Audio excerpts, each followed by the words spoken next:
ஒட்டன்சத்திரத்தை அடுத்திருக்கும் சத்திரப்பட்டியில் நிதி நிறுவன அதிபர் செந்தில்குமாரின் வீட்டில் மூன்றாவது நாளாக வருமான வரித்துறை அதிகாரிகள் சோதனையில் ஈடுபட்டு வருகிறார்கள். இது பற்றிய தகவல்களை தருவதற்காக செய்தியாளர் திருமலைசாமி இணைகிறார். திருமலைசாமி, கடந்த 2 நாட்களில் மேற்கொள்ளப்பட்ட சோதனையில் ஏதாவது ஆவணங்கள் சிக்கியிருக்கிறதா? தொடர்ந்து மூன்றாவது நாளாக இன்றும் ஆய்வு மேற்கொள்ளப்படக்கூடிய நிலையில் அது பற்றிய கூடுதல் தகவல்கள். நிச்சயமாக திண்டுக்கல் மாவட்டம் ஒட்டன்சத்திரம் அடுத்துள்ள சத்திரப்பட்டியில் நிதி நிறுவனம் நடத்திய ஒருவர் செந்தில்குமார். இவர் மனைவி கன்யாவதி இருவரும் இயக்குநர்களாக இருந்து கடந்த 2017ஆம் ஆண்டு முதல் Rayar chit banks India limited என்ற பெயரில் நிதி நிறுவனம் நடத்தி வருகின்றனர். மேலும் தமிழ்நாடு, மகாராஷ்டிரா, கேரளா, கர்நாடகா, ஒடிசா, பீகார், குஜராத் உள்ளிட்ட பல மாநிலங்களில் ஏலச்சீட்டு மற்றும் தொழிலதிபர்களுக்கு நிதியளித்து வட்டி தொழில் செய்து வருகிறார். அதேபோல பழனி, உடுமலைப்பேட்டை, ஒட்டன்சத்திரம், கொடைக்கானல் உள்ளிட்ட இடங்களில் ரியல் எஸ்டேட் தொழிலும் செய்து வருகிறார்.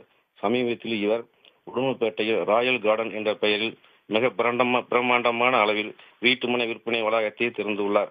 இதற்கிடையில் செந்தில்குமார் வருமானத்துக்கு அதிகமாக சொத்துக்களை வாங்கி குவித்ததாகவும் வருமான வரி செலுத்தாமல் வரி ஏய்ப்பு செய்வதாகவும் வெளியான தகவலின் பேரில் புதன்கிழமை அன்று 10க்கும் மேற்பட்ட காரில் வந்த வருமானத்துறை அதிகாரிகள் ஒரு பிரிவினர் சத்திரப்பட்டி செந்தில்குமார் வீடு மற்றும் அலுவலகங்களில் சோதனையில் ஈடுபட்டனர்.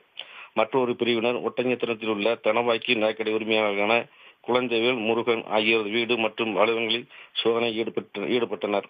நிதி நிறுவன அதிபர் செந்தில்குமார் வீடு மற்றும் அலுவலகங்களில் கணினிகள் மற்றும் அவருக்கு சொந்தமான ஒரு வீட்டில் 20க்கும் மேற்பட்ட பையில் முக்கிய ஆவணங்களை கைப்பற்றியுள்ளதாகவும் கைப்பற்ற ஆவணங்கள் குறித்து செந்தில்குமார் மற்றும் அவரது மனைவியிடம் 3வது நாளாக இன்று அதிகாரிகள் துருவி விசாரணை நடத்தி வருவதாகவும் கூறப்படுகிறது.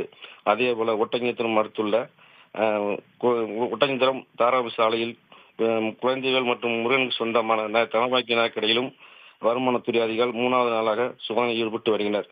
வருமான வரித்துறை அதிகாரிகள் அடுத்தடுத்து ஆவணங்களை கைப்பற்றி சோதனை செய்வது ஒட்டன்சத்திரம் மற்றும் சத்திரப்பட்டி பகுதியில் பரபரப்பை ஏற்படுத்தியுள்ளது. தங்களுடைய தகவல்களுக்கு நன்றி திருமலைசாமி. உடனுக்குடன் செய்திகளை தெரிந்து கொள்ள சன் நியூஸ் பெல் ஐகானை கிளிக் பண்ணுங்க.